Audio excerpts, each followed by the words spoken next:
some mental health because I'm something's sorry. wrong with you.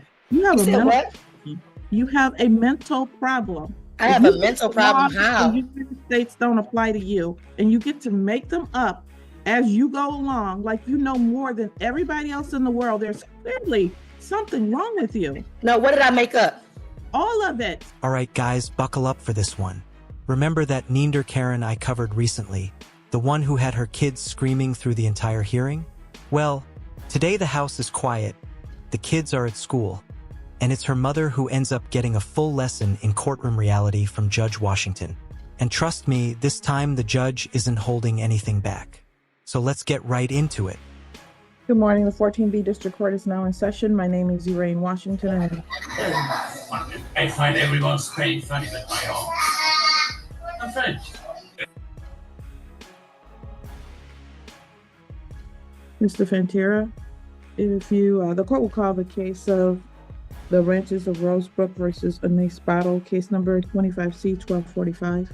Good morning, Your Honor. David Fantera on behalf of the plaintiff.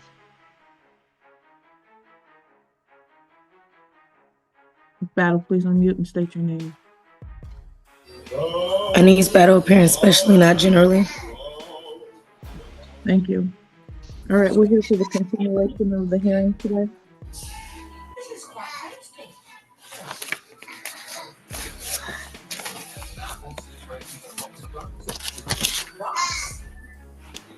Battle, when you're not speaking, please. You said, can I mute my mic when I'm not speaking? Correct. Thank you. All right, Mr. Fantera, I believe that we are in the middle of your, well, actually it was Ms. Battle's direct. Yeah, I think Ms. Battle was cross-examining Ms. Charles. That's correct. Ms. Battle, are you ready to proceed? Yes. So, Don, do you have a signed lease between me and you in this case? Yes. Did I ever waive my rights or agree to the terms in writing? What's the question? Did I ever waive any of my rights or agree to your terms in writing? Your Honor, I object. I have no idea what that means. Meaning that there are waivers inside of the lease. Your Honor, she's got a signed lease. That lease was, we moved to have that admitted last time, and it was admitted. Ms. Battle did not object. So I don't know what she's asking right now when she talks about a waiver. She signed the lease. Okay, that's fine. Are you aware of the notice of rescission that was sent? Yes. Your Honor, I object. Rescission, we can't go down this road again. Why are we not going down the road? Let him finish his objection, please. Okay. Your Honor, this case is not about rescission. It's about, this is a non-payment of rent, pay and stay case. The question is, how much money does she owe in order to stay in her lease? She believes, and she stated, and she was overruled by Judge Vandenberg, and I believe by you, that her belief that she rescinded her lease and therefore she gets to stay until she finds a new place is not the law, and she should not be allowed to pursue that line of questioning. This is not about rescission, which, by the way, she hasn't done anyway. All right. So your argument is that her question is not a legal question and therefore you object. It's not based upon law. It is based upon, what law is it not based upon? It's based upon common law. You have not proven or stated any laws or facts that back what you're saying. Unlike me, I have. Yeah, but you stated them all wrong. And one of the things you stated was the Magna Carta, which was from the 12th century in England. No, I stated it under common law and landlord-tenant acts. That's not, we're not under common law anymore, ma'am. And that's a part of the problem with sovereign citizens. They think they know the law when they don't. That is well, not. That sounds prejudiced and biased because I'm not a sovereign citizen. So it seems like you're trying to group me in with them, and that I am not. All right, guys, here's the simple truth. If it walks like a duck and talks like a duck, it's probably a glue-sniffing sovereign citizen. In her case, the entire argument hinges on constructive eviction, meaning she claims the landlord let the place fall apart, so she should be able to walk away from the lease. But as I explained before, that claim evaporates the second you keep living there. She stayed, she waived it, and the legal duck still quacks the same. Well, whatever you're using as your basis is still not correct. It is not the law. It is. It's still under Not MCL and it's under the Landlord-Tenant Act. overruled. My objection is overruled, Your Honor? No, the objection is sustained. Her question, it cannot be asked. So you're saying I can't ask about the contract that's in question? No, I'm saying that you have no basis for asking whether the contract was rescinded or not. Why would I not have basis for asking if the contract was Because that's rescinded? not the law. You don't get to unilaterally rescind anything, ma'am. Well, again, as I stated, My ruling, I'm not arguing with you anymore about it. right, it's not an argument. So just let the record show that there is no law or basis to what she's saying. And she has not yet stated any law or fact behind this objection to Ma'am, asking these please questions. move I will on. continue. I will continue. Okay. Did you write me a notice to quit filing this action? A notice to quit? Yes. No. I think she's referring to a demand for possession, A Dawn. demand for possession, yes. No, a notice to quit. No. Right. Do you have proof of delivery or service of any notice to quit? No, I didn't send one. Right. Are you aware that MCL 657-16 requires a notice to quit before initiating an eviction? Your Honor, I object. Miss Battle is confusing the term notice to quit with demand for possession. A notice to quit is how you start a termination of tenancy case. This case was started with a demand for possession. If Miss Battle wants to use the wrong term, she's going to get the wrong answer. The statute says that we can start a non-payment of rent case with a demand for possession, and that was issued. And if she asked that question, Ms. Charles can answer that question. Is there proof of service? Is there proof of delivery on that demand for possession? Miss Battle, can you do me a favor, please, ma'am? Yeah. Give me one moment. You cited a statute that I actually need to look at. MCL what? I'm sorry. What was the statute that you cited? MCL 657.6. I mean, not 57.6, 600. I always love when they try to cite the law because for once, the lawyer is actually right.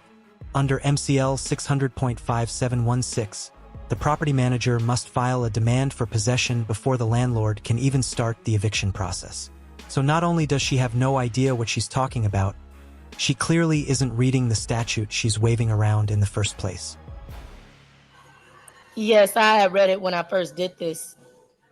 It uses the term demand for possession. Okay, everybody please stop talking. It says, a demand for possession or payment shall be in writing, addressed to the person in possession, and shall give the address or other brief description of the premises. It's a demand for possession, not a notice to quit. Okay, so is there a proof of service of it on the record? That's a different question, though. So, okay, go ahead. But that's the question I asked next. Once he said that the But I demand for wanted to possession. clarify your question before. I appreciate it. All right, Ms. Charles, please add her question next. Is there proof? Do you have a proof of delivery or service for that demand for possession?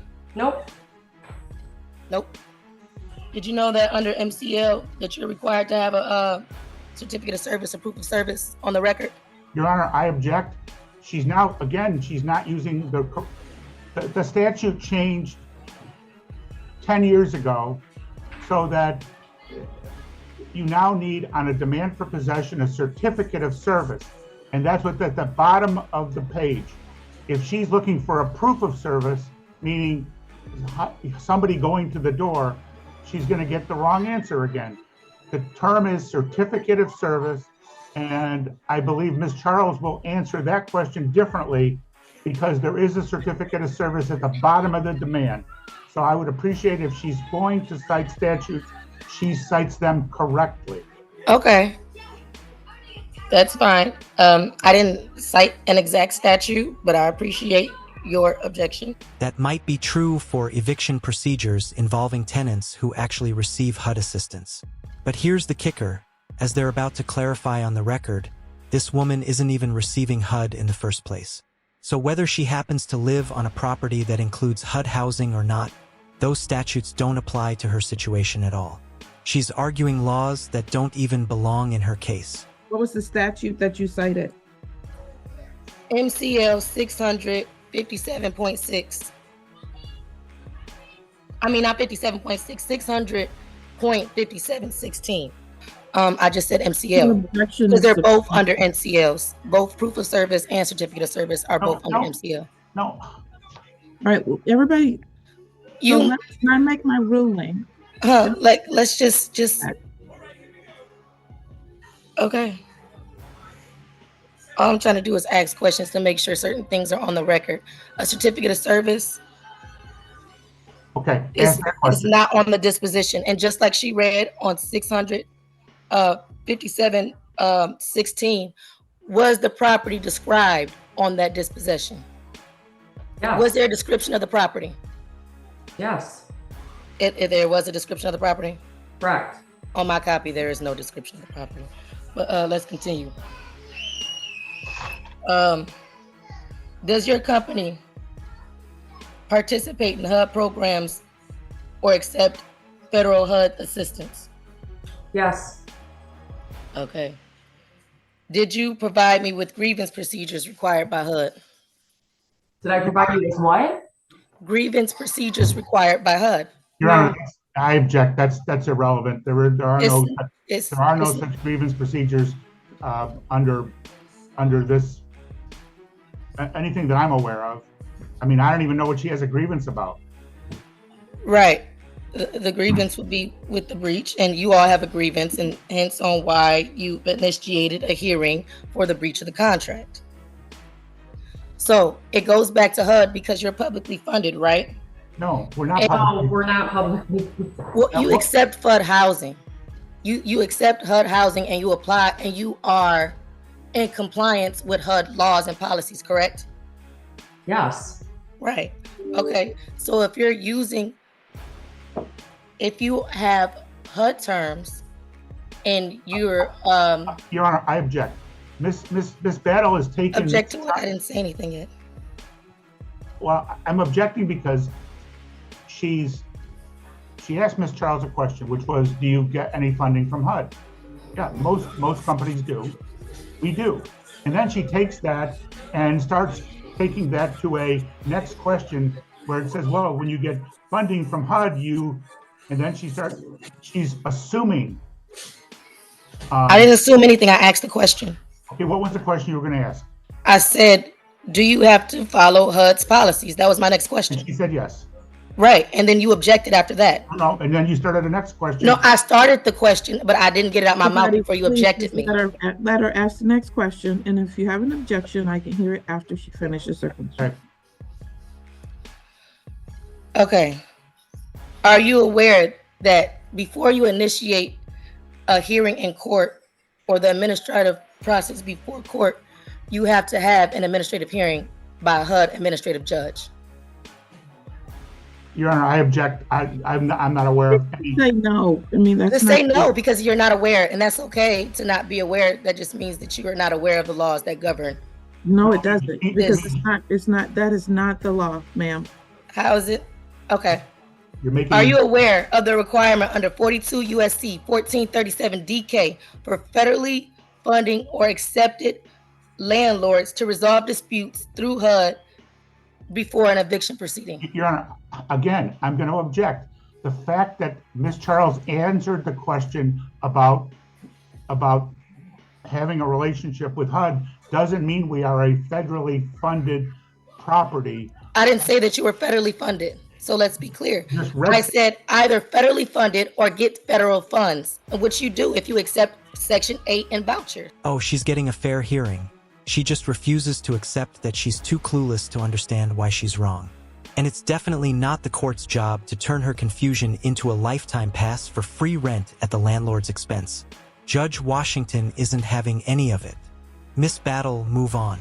Move on. And with that, the reality check lands hard. No, that's not true. Why is it not correct? You had to think about it. Yes, it is correct. Because if you received any type of funds from HUD, which is through Section 8 vouchers or regular vouchers, you get what I'm saying? You receive funding from HUD.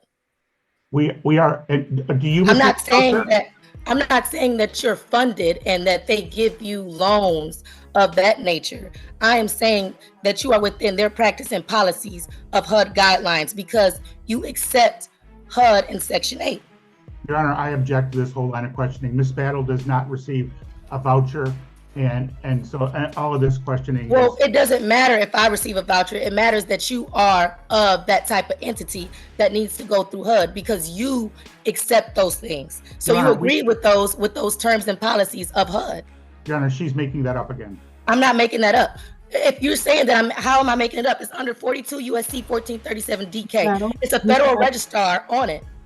Ms. Battle, you've made your record. My ruling is still that every entity that has to file a landlord-tenant action does not have to go through that process to collect rent, ma'am. That is not how it works. Okay. Okay. You're saying that it doesn't have to, but HUD says that not a these debate. are the None. requirements, hence why MCL at the bottom is trying to align with HUD guidelines on the same registrar that I'm talking about. You have those codes at the bottom that match up with HUD. Move on. Okay. So, well, obviously, if I can't really get a line of questioning, I'm being objected because he feels it's not right. He is objecting with no laws or facts behind anything he's saying. He's just thinking it off the top of his head. I'm not getting a fair hearing here. Oh damn. It's not every day you see a judge flat out warn a window licker that criminal charges are on the horizon for running the classic sovereign citizen script, filing nonsense cases in federal court, and stacking bogus liens like it's a hobby. And because you know my team and I always go the extra mile to give you the full picture, I've got a special surprise waiting for you at the end of the video. Stick around, trust me, you'll want to see it. Move on. Move on. So, okay. Do you have a copy of the court establishing jurisdiction? Who's that a question for? Dawn, my plaintiff. Your Honor, I object. The court's already said they have jurisdiction over the property. The court said that she had jurisdiction because she said so, and that's non-judicial. Okay.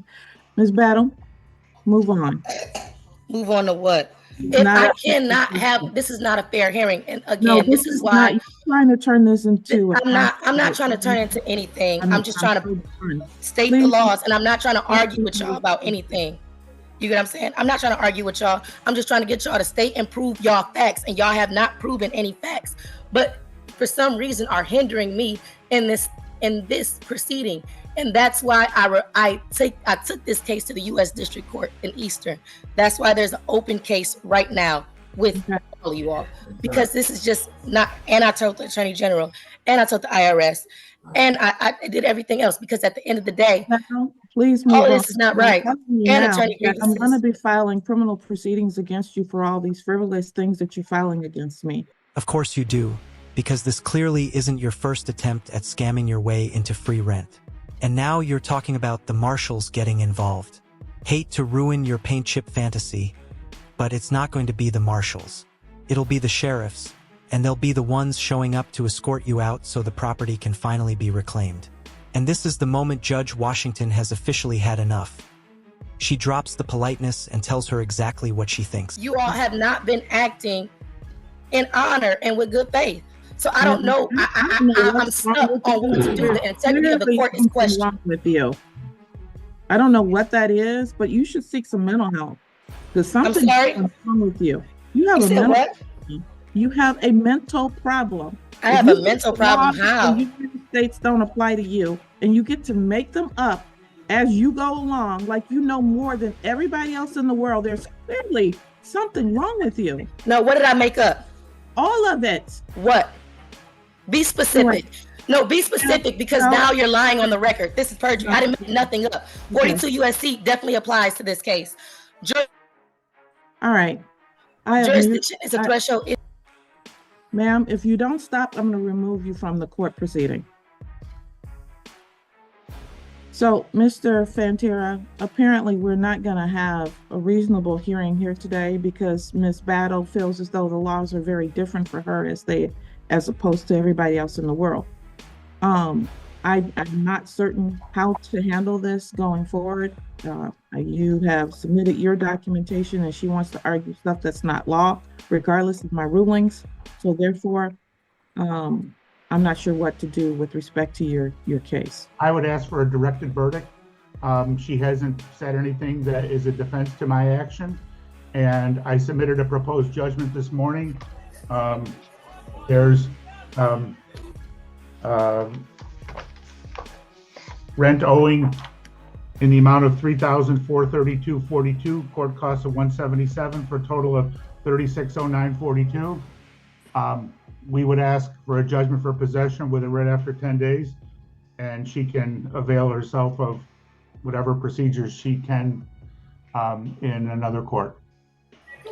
So you're saying that none of my objections is valid towards your claim. So having a valid contract is not an objection. Oh, because you're saying that because a notice was given and unrebutted, it's not of law. An unrebutted frivolous motion is still frivolous, and it still has zero basis in law. So whether she agrees or not, that's exactly what the court is saying. And yes, there will always be people insisting the judge should just know what to do, when the truth is she absolutely does. This is her subtle way of nudging the complaining attorney to request a directed verdict instead of wasting more time. That's what you're saying, right? Yes, that's not the law. It is. It's the law. It's Wells versus Zendaya of Michigan. It is. It's All right. backed in case law. And y'all keep muting Ma'am. me. It's okay. Because he can talk, but I can't talk. Ma'am, you've argued that over and over, and I've ruled that it's not. You can file your appeals, file all the things you're filing, but when you file false liens against people, that is a crime. It's not a false lien. You got defaulted on a private side, and you know that. Okay, whatever. All right, Yeah, so okay. what I'm going to do is grant your judgment in this particular case because I've given her an opportunity to present the defenses that are real, and she has refused to do that. I didn't refuse to present defenses. You didn't ask me about my piece of the case. I only got to cross-examine. You didn't ask me about my defenses. What are your defenses, ma'am? And rescission is not one. I've ruled that it's not. I'm sorry? I know you heard me. No, I didn't. You said, what are your defenses? And I didn't hear the last piece. Your rescission is not a defense. Okay, that's fine. That is your defense. Right, because, you know, threshold matters are not an issue. But again, like I said, the fundamental objections and a counterclaim, object to the subject matter jurisdiction. You all accept and receive housing funds, making the subject We're matter. going down the same road. Okay, listen, stop. I didn't cut you off.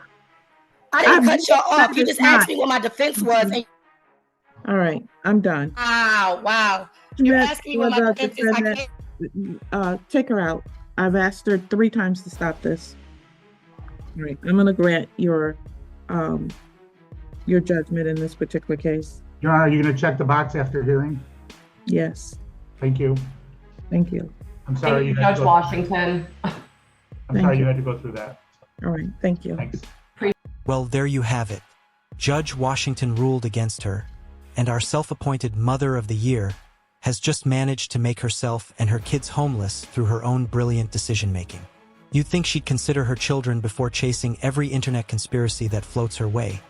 But this is a soft-headed Karen who cares about one person and one person only. Herself. As promised, though, I've got a treat. My team and I went digging through the federal court database and found the actual frivolous civil action she filed against Judge Washington, Magistrate Briley, and several others. I'll provide a link to every document she submitted, but for now, let's walk through some of her most ridiculous claims. Let's start with a filing dated May 5th, 2025, directed toward the property itself. She opens by declaring that non-existent entities cannot be party to a lawsuit. Unfortunately for her, based on the display of nonsense we just witnessed, all parties involved very much exist, and sadly, so does her argument.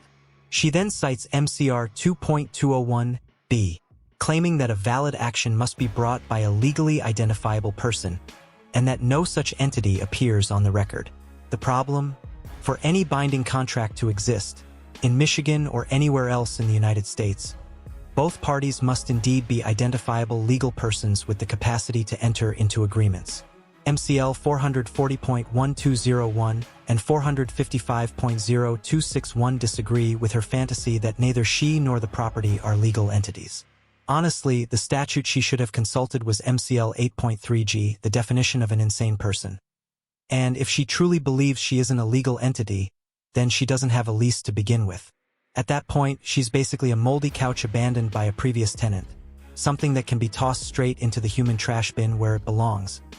Moving on to her next filing, which is peak sovereign citizen nonsense from the first line. The header reads, "Notice to principal is notice to agent, and notice to agent is notice to principal." She claims this is her notice of rescission.